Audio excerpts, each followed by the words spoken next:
So, first one comes from Chris Evans, and he says, "How far are we from swing coaches and caddies, and will they be actually useful for the top pros?" So, Brody, you probably have a good Yeah. idea, and you can answer. Okay, this one. Silas. Yeah, sure. I have no input.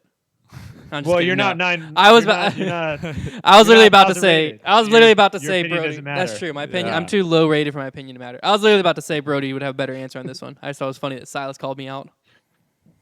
Hey, man, you're not on tour yet. All right, Caddy. You don't need to put a yet at the end Caddy's of that. 100. Caddy's 100%, and I think you're going to see that the number of caddies on tour increase higher and higher. I do know this for a fact. On the PGA Tour, you are required to have a caddy. That's interesting. I didn't know that. And Why? What's Yep. the reason behind they require them? that I don't know. I would just be talking out my butt if I gave you an answer. I can guess and just say the look of it, of just having someone else carry your bag. Yeah. Looks more professional than carrying your own bag, which is like what you would do at the amateur level or on some of these lower tours. You carry your own bag, but I've definitely have heard stories of guys being in situations where they didn't have a caddy, and essentially the club that you're playing at. So it's very similar to what it is in disc golf, actually, of where, if I wanted a caddy for Waco, I would instead of going to the club that doesn't exist at Waco, I would go to the Facebook group and be like, hey, does anyone want a caddy for me? Where the club actually has caddies already for their members that play there. Yeah. So you would just pick up them. A cool story is the PGA championship. One of the guys that was in the top, I want to say he was in the top 10, maybe top 5 at some point. He was an amateur playing in the event. He wasn't a touring pro. And so he picked up a local caddy.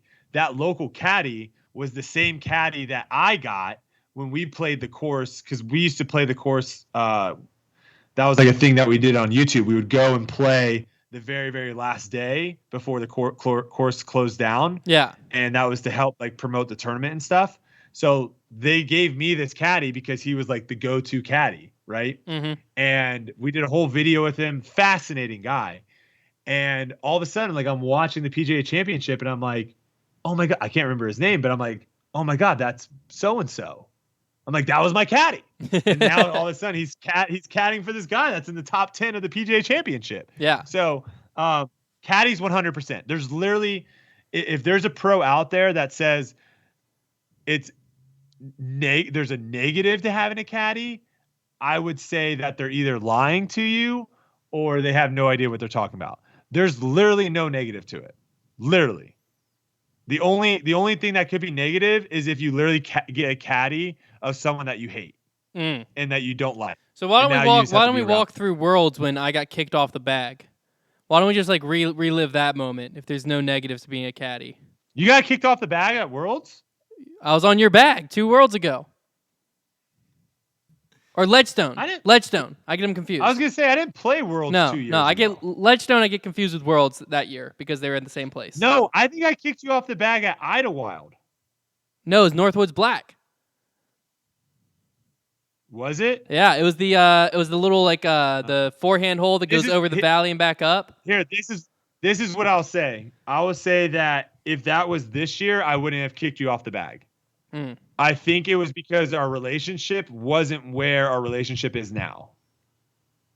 We have a much better. I don't even think I said anything. I literally think I was I was literally just carrying his bag, I was just walking down carrying his bag, and we get to the hole, and he just this is throwing me off.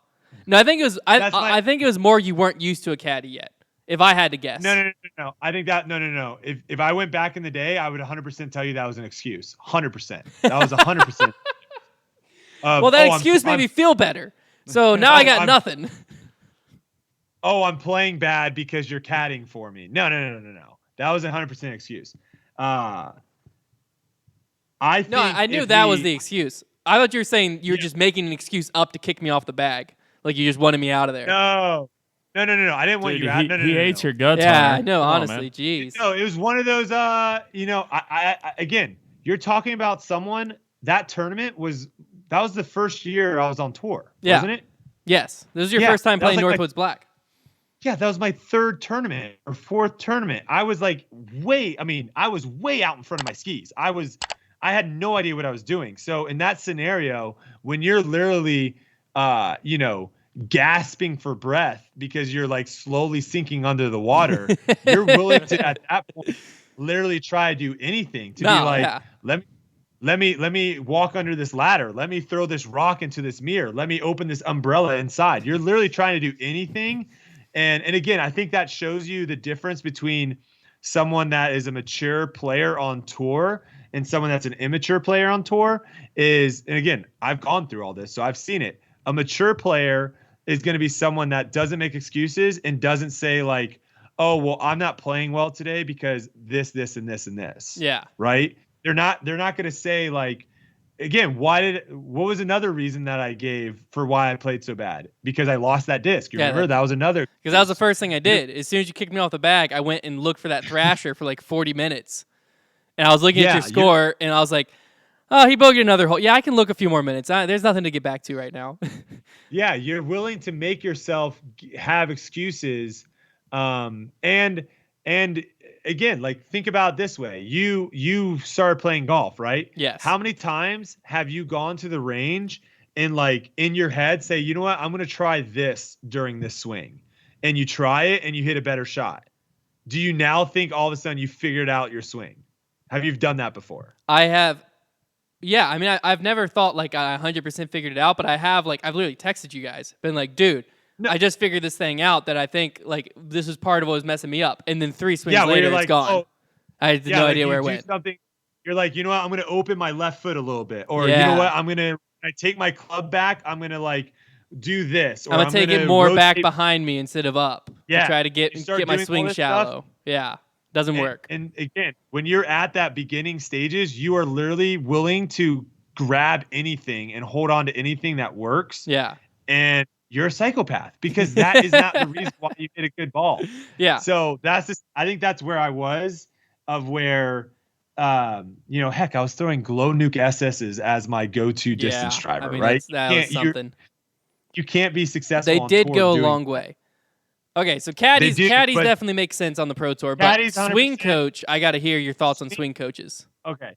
Swing coaches, I think, are 100% useful and will probably make a whole lot of money that are people that are because one of the things that I think gives me a huge advantage over a lot of other people is I can quickly hear something from someone and adjust it and figure it out quickly. Mm-hmm. So like right now, I'm fixing my forehand, right? Because my forehand got a little bit better and was decent, but now I'm at that plateau and it's like, okay, well, how do I get to the next level? And now to get to the next level, I have to do something differently. Yeah. So I've been watching, other people's forehands. I was throwing today with Tristan Tanner, who has arguably one of the longest forehands on tour. And so now I'm trying to figure out how to gain power on my forehand, and what the next thing I can do. So I'm able to look at what other people are doing and then also have people say like, hey, if you do this, I think that will help you. And I'm able to quickly kind of do it. And then now it's just reps to get it to be muscle memory. I think that style of teaching though, of where it's like, hey, this works for me, you do it, is probably not the best style of teaching, because especially in disc golf, you look at, do I still have the world? I don't have the world rankings up, but I have this list. You look at Ricky, Paul, Calvin, Dickerson, Adam, Jones, Burr, Conrad. You throw those guys all in, right? Those are all top 20 guys. And you watch them all throw a backhand. There are, to the naked eye, there are some things that they all do, and they all do really, really well. Yeah. And then there's some things that they do completely different from one another. And I think to be a good teacher, you have to figure out those things that actually matter and the things that are, you know what, this works for Ricky because of this, and this works for Chris because of this, and this works for James because of this. And so I think down the road, swing coaches on the pro level, it's probably going to take a little bit longer to get there. But swing coaches for like amateurs, I think it's not going to be that long, especially because you're going to have a lot of these guys that are going to be retiring in 10, 15 years. Yeah. Looking for something to still do. And again, being really, really good at disc golf and being able to coach disc golf are two different things. But to say that it would not be helpful for someone to go to a good swing coach is wild. So, but how does it get implemented on the pro tour? Because like PGA tour, from what I've seen, pretty much all of them have swing coaches. But like, how does that get started? Because you gotta have, like, I would pay good money for Drew Gibson to be my backhand swing coach. Okay, but that's someone who like you would look at and say they have a better backhand than you. But like, it's also someone that I've worked with, because when I was picking my swing coach for golf, yeah, I had two guys that were very, very good, mm-hmm. both coaching professional golfers, yeah, and both very reputable, knew what they were doing. I took a class from each one. Mm-hmm. Right before I picked, I took a class from each one, and I wanted to see their teaching style. I wanted to see just our relationship. And after those two classes, I said, you know what? Both of these could work, but this guy, I think I'm going to get better faster. So I've spent a lot of time with Drew and talked to him and worked with him a lot. So like, he's someone that I know that if I go in a field with Drew, Ezra's another person, for example. Like, those are two guys that I know that if I go in a field with them, I can ask them questions. And because again, the relationship right now, they're not going to really come up to me and be like, hey man, I watched you in this video and you're doing this wrong. They're not doing that. Yeah. So a lot of it's like me saying like, hey, this is something that I think I'm struggling with. Can you watch and tell me what you think? Right. And then they can kind of help me fix it and we can work there. So the answer of why like I would pick him is not because he has a better backhand than me.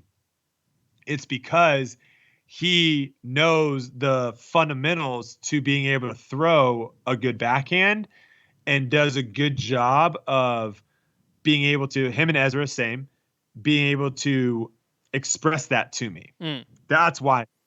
So do you think I would pick him? You think it'd be someone who like starts as an amateur swing coach, becomes very reputable there, and then like one or two of their people that like they've been working with for years go pro, and then their name spreads on the pro tour that way? I'm just trying to think of like a scenario. That definitely would help. That would definitely help build their name. Well, that's what I'm thinking. I'm just trying to think of a scenario of Ricky, for instance, or Paul or Eagle, like the top guys in the world, just randomly hiring a swing coach. Like, that's such a drastic step in the sport that, like, because I agree, when I picture the sport 10 years from now, that's a standard thing. It's like everyone's got someone they're working with. But, like, that initial leap is crazy. Like, I don't know how that, like, it has to be a gradual thing. I'm just trying to figure out, like, how that steps happen.